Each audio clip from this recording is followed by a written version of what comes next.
Meghan Markle's court case about to finally explode, and here's the reason why. Hi, good morning, Neil Sean here in the very heart of London. Nice to have your company this morning, or today, or evening, whatever time you're watching me. Thank you so much for taking the time out, truly appreciate it. Also, thank you for the very kind comments about the Sherlock Holmes statue. Yes, we couldn't decide, could we? Jeremy Brett or Basil Rathbone? You know, one of the people I thought they overlooked in the casting of Sherlock was none other than another brilliant actor, George Sanders. Do you remember him from All About Eve, where he played Addison DeWitt? Brilliant actor, brilliant role. We all know, of course, and love Sherlock Holmes, and the battle does rage on as to who we like and adore most ourselves. As I said, for me, it has to be Basil Rathbone. But back as ever to your breaking raw story of the day. This particular story really centres on the fact that, as we know, Meghan Markle and her half-sister Samantha Markle are going to court over a battle about a book that was written which she claims there are misinformations about her. Naturally, this is a very serious case. And right now, it's at these sort of early stages, as you can imagine.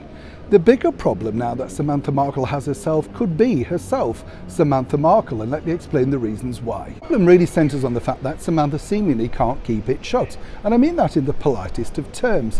When you're going on with a court case, particularly one as tricky as this particular situation, with a person who has exactly the very best legal teams behind them, then you have to play it very cleverly. Now, Samantha popped up on a very little heard radio station over here in the United Kingdom for another interview. And in this particular interview, she made the host sort of recoil at her statement that, of course, nobody's actually seen the children. That is, the children of Harry and Meghan. Now, it's a ridiculous statement to make, particularly in her situation. And moving forward, of course, there's all sorts of silly and ridiculous internet rumours about Meghan and Harry. But, of course, Samantha herself, as I say, is in a very, very tricky and precarious position. As the host batted it away rather deftly, it makes it now very difficult for Samantha moving forward, and let me explain the reasons why. When you go out into the public domain and make these rash statements, you have to back them up.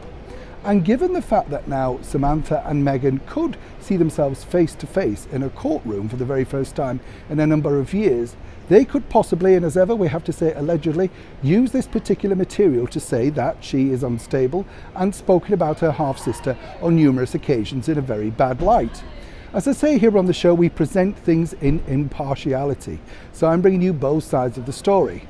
Right now, we're not quite sure just how effective or defective that particular statement on that United Kingdom radio station could be.